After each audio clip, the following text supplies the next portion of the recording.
Так, это вчора сделали. Сейчас все тренируем хлопців, як правильно розмічати.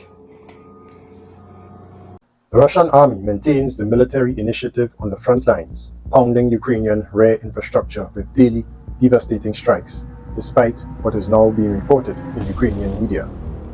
Pressure on Ukrainian military positions all around Sudzha in the Kursk region is growing. Russian fire control of the roads to Sudzha disrupted Ukrainian military supplies and increased Ukrainian losses on the bridgehead of the Russian territory. Russian troops are steadily expanding their zone of control on a wide front on the western bank of the Oskil River, threatening Ukrainian supply routes around Kupiansk. A rapid Russian offensive is developing on the southern Donbass front lines. After the Russian victory in Andriivka, the Ukrainians were forced to resist in semi-encirclement in Constantinople. The only road to the town is under Russian fire control, but Ukrainian soldiers are not allowed to retreat from the war-torn town despite their heavy losses. The Russian army is also advancing in different directions around Velika Novoselka. On March 5th, the full control of Privolony was officially confirmed, and in their turn, the armed forces of Ukraine are looking for weak spots in the Russian defense and are trying to counterattack. Так, в принципі. The Ukrainian counteroffensive began south of Pokrovsk. On the morning of March 5th, the Ukrainians attempted a large counterattack on Shevchenko by forces of up to a battalion of military personnel on American Bradley fighting vehicles. Despite heavy losses under Russian drone strikes and artillery fire, Ukrainian assault groups managed to break through Russian defense and gain a foothold on the northern outskirts of the village. During the day, the Ukrainians were accumulating their forces of up to 2 companies for a major attack on the settlement.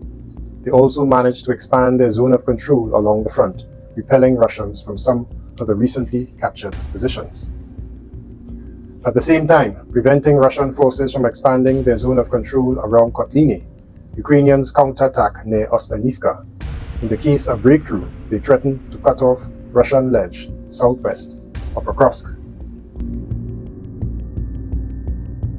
Another direction of the Ukrainian counteroffensive is the town of Toretsk, which became Zizinsk after the Russian victory in February. The zone of control remains unclear. As a result of a series of counterattacks, Ukrainian forces reportedly managed to again break into the town, where battles are ongoing on the western streets. Strongholds in the town are falling under control of one side after another. Ukrainian counterattacks on the Donbass front lines are possible thanks to throwing large reserves to the battles, filled and coordinated by military instructors from the European countries and replenished by a large number of operators of FPV drones, reports Russian media. Moreover, reports from the front lines confirm that the Ukrainian General Staff finally began to remove units from the Kursk and Sumy regions and transfer them to other fronts, where the situation for the Ukrainian troops will be becoming catastrophic. And then there is this report from the BBC Russian service, and here's a chilling quote from the commander of the land forces of the Ukrainian armed forces, Mikhail Drapati.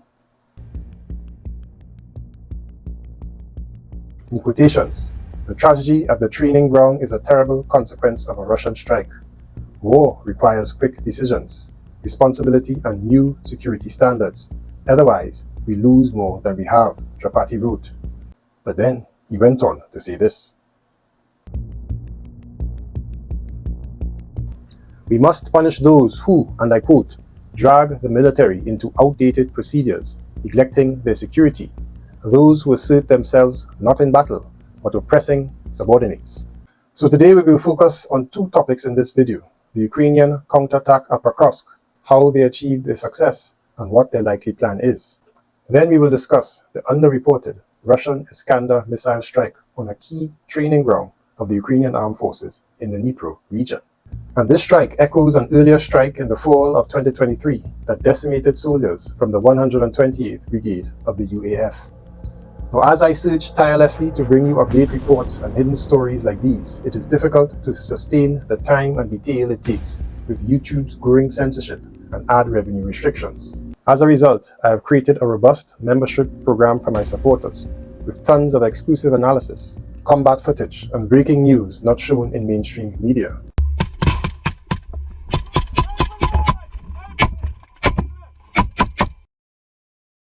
I ask that you consider joining that membership community by viewing the end screen trailer video, and the link is in the video description. Lastly, don't forget that Super Thanks or PayPal donations are available. Now a quick shout out to my newest channel members here, and let's get into it.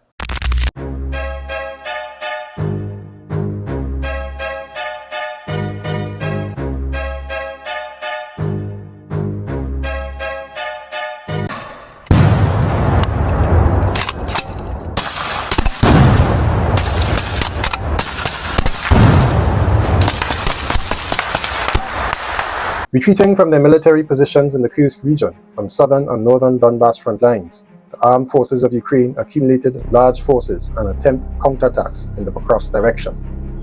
The front south and east of Pokrovsk has remained relatively stable over the past few weeks.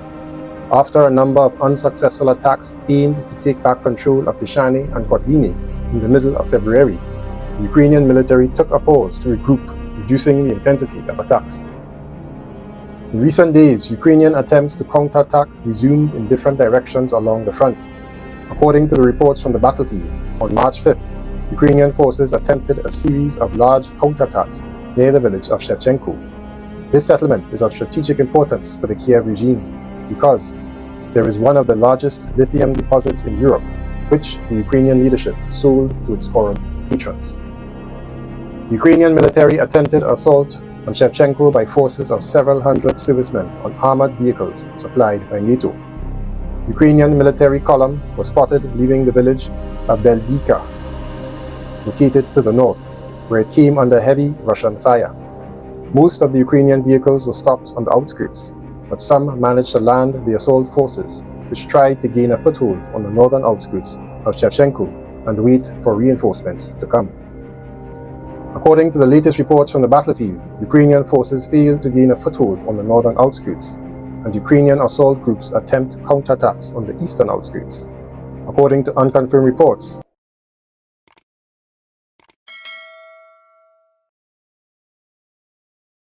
battles are ongoing near the local cultural center in the center of the village.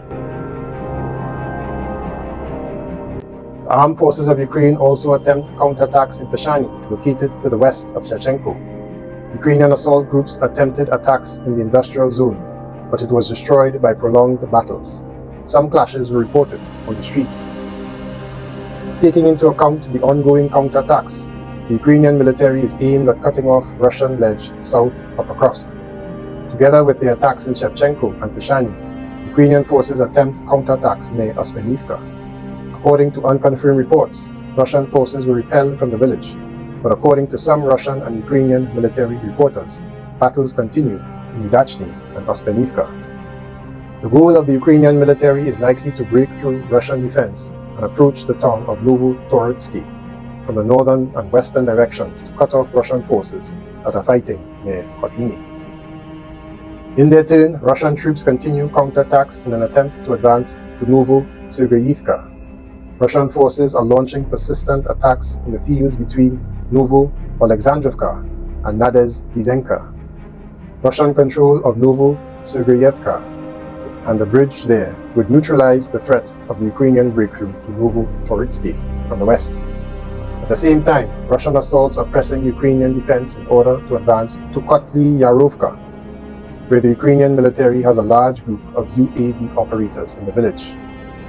At the cost of heavy losses, Ukrainian forces have achieved some limited success in several areas, which they have yet to consolidate under constant attacks from Russian artillery and FPV drones.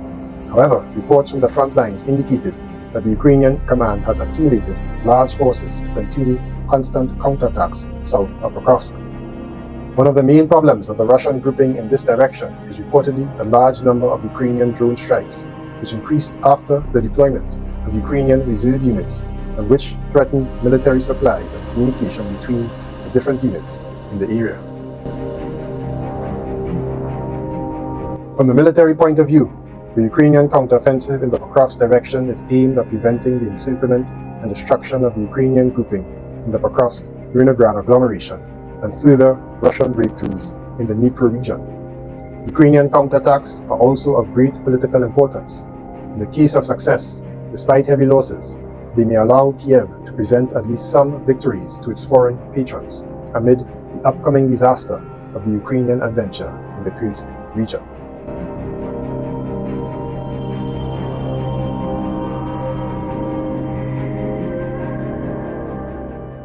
За офіційними повідомленнями, The commander of the land forces of the armed forces of Ukraine, Mikhail Drapati, admitted the fact of the mass death of the Ukrainian military from the Russian strike on the rare training ground, as military observers and bloggers have been writing since Sunday, March 2nd. Subsequently, the commander-in-chief of the armed forces of Ukraine, Alexander Syrsky, also reported the strategy, and the State Bureau of Investigation announced the initiation of a criminal case. Bloggers and even Deputy Mariana Bezugaya pointed out that this happened during the construction of the facility.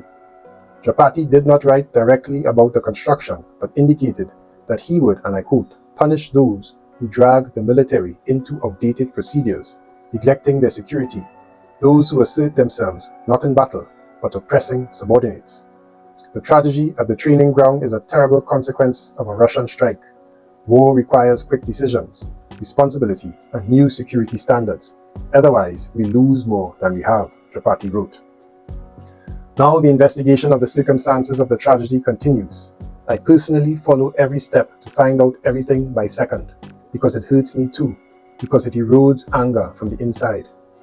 Now I must warn you, everyone who made decisions that day, and anyone who did not make them on time, will all be responsible. No one will hide behind explanations of formal reports, he added. Drapati did not name the exact number of dead and wounded. He assumes that they will try to hide the truth in the fog of bureaucracy, but promises to prevent it. Appointed an independent inspection with the participation of military counterintelligence so that no detail would be left without attention, and the perpetrators were named and could not get out. Mikhail Drapati combines the position of commander with the leadership of a Kortija OSUV, where he was appointed to approve the situation in the Donbass. Later, the commander-in-chief of the armed forces of Ukraine, Alexander Syrsky, also spoke about the incident. According to him, in the middle of the day on March 1st, Russia attacked one of the military units on the territory of the training ground of the land forces of the armed forces of Ukraine in the Pokrovsk region. As a result of the Iskander M ballistic missile strike, there were dead and wounded. According to Syrsky, there is a comprehensive commission on the spot at the time of the investigation. The head of the training center for units and the commander of the military unit were suspended from their duties. The statement also refers to the organization of an audit of compliance with the requirements for timely notifications of missile danger and the prohibition or restriction of the placement of personnel and holding of meetings in open places, as well as in places not intended for this purpose. In the afternoon of March 2nd, several military observers reported that the day before, the Russians struck a training ground in the village of Cherkaskoye near the Dnieper, at a distance of more than 100 kilometers from the front line, with an Iskander M cluster missile. The strike was allegedly led by the Orlan drone, right during the construction of the military. According to various sources, dozens of people could have died and hundreds could have been injured. Observers pointed out the danger of the Soviet practice of construction near the front. The Ministry of Defense of the Russian Federation published a video showing the arrival of a cluster warhead on the concentration of personnel. The strike was allegedly carried out on the locations of the 157th Separate Mechanized Brigade of the Armed Forces of Ukraine at the Novo-Moskovsky training ground near the village of Cherkaskoye.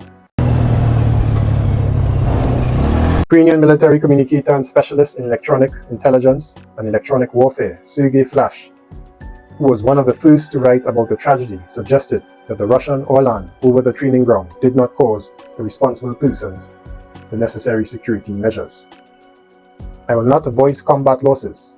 It is the right of officials only, but there is no need to listen to propaganda. There are no hundreds of dead there, Flash added.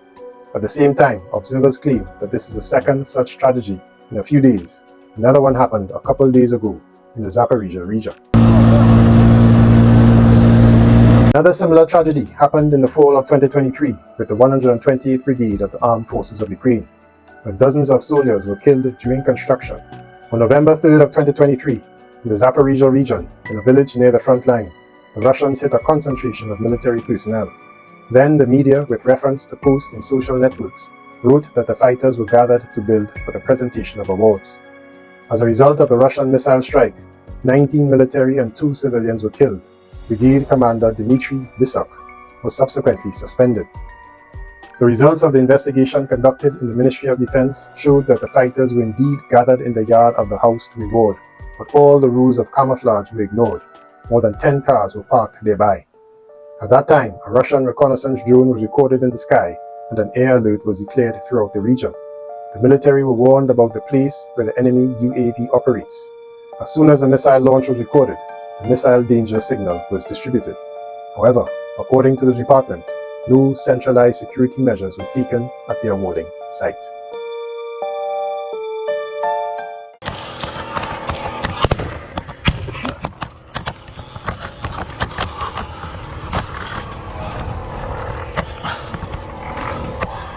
Пацаны, муха! Пацаны!